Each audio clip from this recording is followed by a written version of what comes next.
Okay, so for today's video ay tuturuan ko kayong mag-reset ng Epson L3210 gamit ang Epson Adjustment Program. So ito po ay free, wala po tayong magagastong kahit isang piso. Ang gagawin nyo lang po ay i-follow yung steps na sasabihin ko mamaya. So, let's get the resetting started.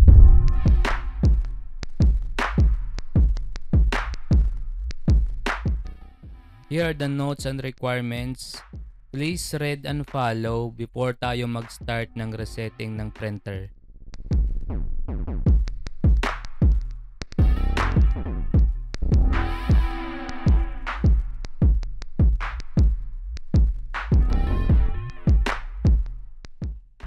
Okay, after nyong ma-click yung link description below, ito, mapupunta kayo dito sa site and download nyo to.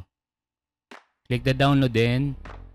I-save lang natin or automatic yan madadownload. Then pag ganitong mangyari, i-download suspicious file lang natin yan, i-click. Pero minsan napupunta yan sa downloads muna. Dinablock ng browser nyo, kaya pumunta muna tayo dito sa downloads at download dangerous file lang natin dito or download suspicious file. Trust me guys, hindi to virus. Then ito na yung na-download natin. Yan. Click lang natin show in folder. Yan, tas i-right click natin to. Yan, ito yung na-download natin. Then extract to para merong folder pag na-extract natin. I-type natin yung password, nasa description din yan below. Password dito Jeric TV. Okay. Yan. Hanapin lang natin yung na-extract natin na file. So ito, katabi lang yung RAR. Yan, yung na-extract natin yung naka-folder na. Yan, nasa baba. Double click. Double click again. Then, i-run lang natin yung adjustment program. I-double click yan. More info, run anyway. Yan, may lalabas na iLoad zone. Then, open natin yung password na notepad. Yung text. Yan, yung password na notepad text. Yan, i-copy natin yung password na nasa taas, yung iloadzone.com. Yan, copy ko na. Then, i-paste natin dito sa application na na-open natin kanina. Yan. Then, click OK. Yan.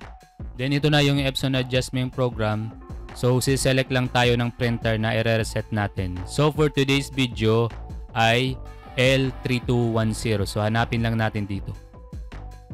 Yan. Marami dyan printer. Pwede nang magamit mo sa mga printer na model na nasa dyan. Pero ngayon, 3210. So, dito wag mo na lang natin galawin. I-keep na lang natin siya sa auto selection. Yan. Auto selection lang. Then, click natin yung OK. Pagkatapos niyan, i-click naman natin yung particular adjustment mode.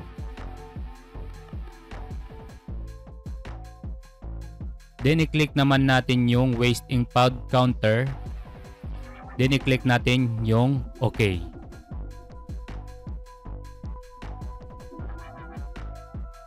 Then, i-click yung checkbox na nasa taas yung main pad counter. Then, i-click naman natin yung check. Pagkatapos nyan, may lalabas na kung ilang prints na. Pag above 6,200 yung points ng main pad counter, kailangan na talaga siyang i-reset. Or dito sa platted pad counter o pad counter, mga 100% na, kailangan niya siyang i-reset. So, i-check lang natin lahat yan para ma-reset lahat. Then, click initialize. May lalabas na nga prompt dyan. I-click lang natin yung OK hanggang lumabas yung please turn off or restart the printer. So pagkatapos nyo na-reset na natin yung printer nyo, i-restart nyo na lang. Okay, na-reset na natin yung printer nyo. So restart nyo na lang yan at ready for printing again yan. Reminder ko lang guys or tips ko lang sa inyo, pag na-reset nyo na yung printer nyo gamit ang adjustment program, ng 3 to 5 times, kailangan talaga may backup waste ink pad or maintenance box kayo kasi aapaw yung ink niyan. So again, thank you and I hope na nakatulong ako sa inyo. Kung nakatulong man ako sa inyo, don't forget to like and subscribe at mag-comment na rin for question. Thank you guys for watching.